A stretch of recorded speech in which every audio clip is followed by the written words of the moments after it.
warahmatullahi wabarakatuh. Perkenalkan, nama saya Sabrina Rohali dari Manajemen Pendidikan Islam 2. Yang terhormat kepada Ibu Fulan Puspita selaku dosen mata kuliah Sejarah Peradaban Islam. Di sini saya akan membahas mengenai kekhalifahan dinasti Umayyah. Salah satunya yaitu Abdul Malik bin Marwan. Nah, siapa sih Abdul Malik bin Marwan? Abdul Malik bin Marwan ialah khalifah kelima dinasti Umayyah. Ia menjadi khalifah pada usianya yang ke-39 tahun. Ia menjadi khalifah atas wasiat ayahnya, yaitu Marwan bin Hakam. Selama memerintah, ia dianggap khalifah yang sangat perkasa, negarawan, dan berwibawa, yang mampu memulihkan kesatuan kaum muslimin. Sebagian besar sejarawan sepakat era kepemimpinan Abdul Malik merupakan permulaan masa keemasan dinasti Umayyah. Masa kekuasaannya cukup lama, yaitu 21 tahun, dari tahun 650 hingga 705 Masehi. Kita masuk ke kelahiran Abdul Malik bin Marwan.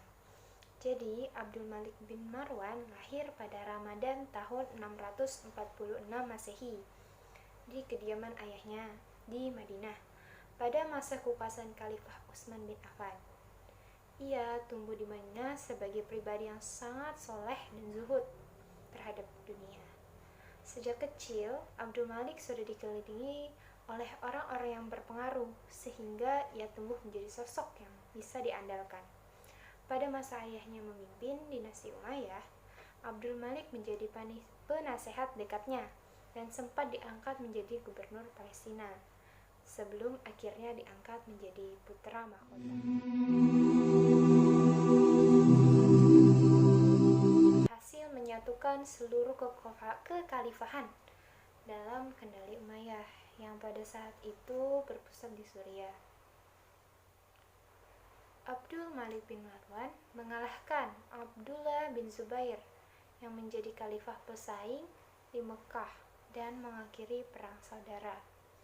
Ia dikenal juga sebagai khalifah yang pertama kali mencetak dinar dan menetapkan bahasa Arab sebagai bahasa resmi di pemerintahan. Hal pertama yang dilakukannya begitu dilantik adalah menegaskan kembali kedudukan dinasti Umayyah yang sempat hancur.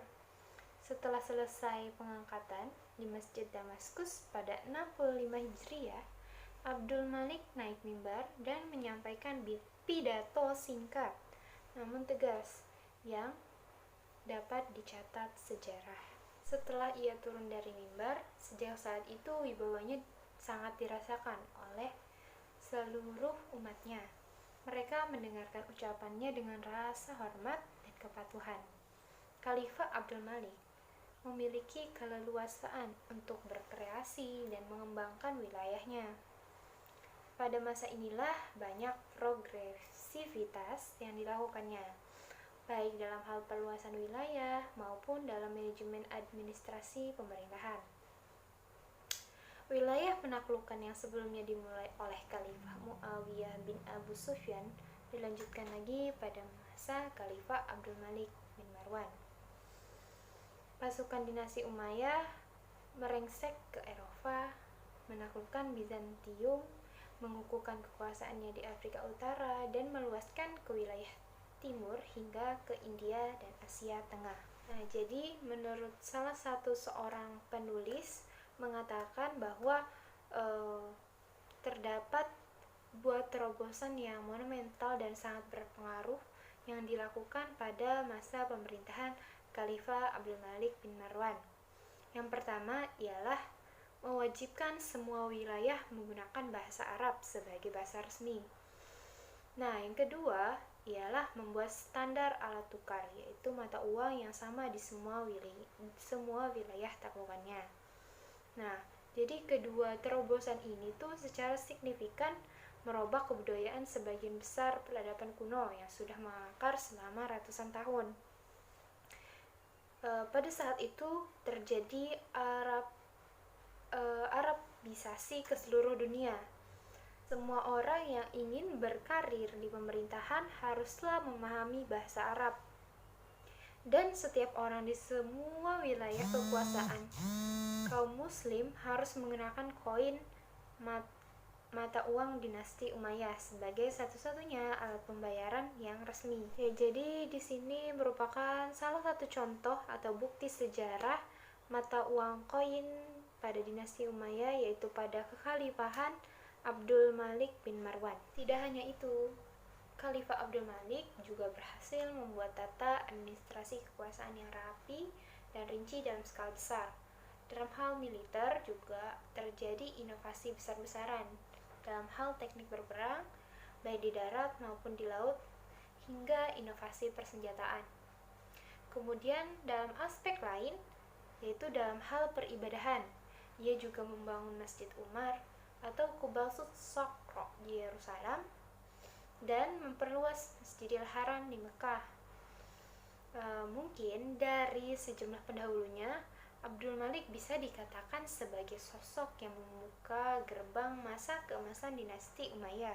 Jadi itu tadi beberapa kontribusi yang ada pada masa dinasti Umayyah di masa pemerintahan Khalifah Abdul Malik bin Marwan.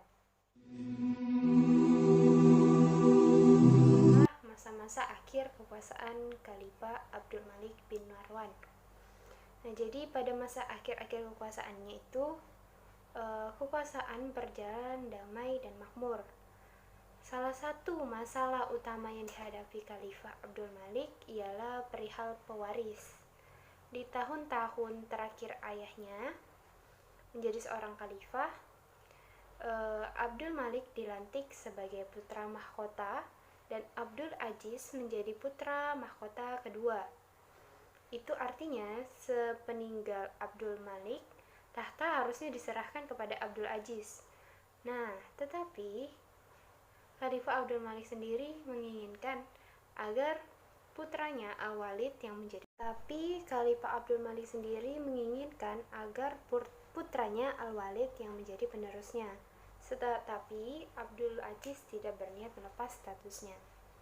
Namun, potensi perselisihan pewaris ini dapat dihindari setelah Abdul Aziz meninggal pada Mei 705 Masehi.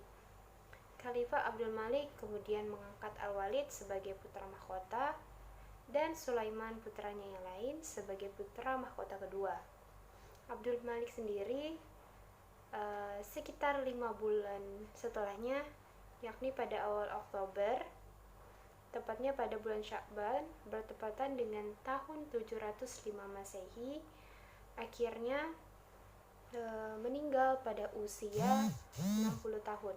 Putranya lah yang memegang kekhalifahan sampai tahun 743 Masehi, kecuali pada tahun 717 sampai 720. Ia mewariskan fundamen kekuasaan yang sangat kokoh bagi terbangunnya sebuah dinasti yang disegani dunia. Jadi itulah mengapa para sejarawan mengenalnya dengan sebutan Abul Muluk atau bapak para raja, karena keempat putranya yaitu Al-Walid, Sulaiman, Yazid II, dan Hisham adalah para khalifah dinasti Umayyah yang membawa dinasti ini mencapai masa keemasannya. Sekian dan terima kasih. Mohon maaf apabila terdapat kesalahan. Saya akhiri. Wassalamualaikum warahmatullahi wabarakatuh. Allah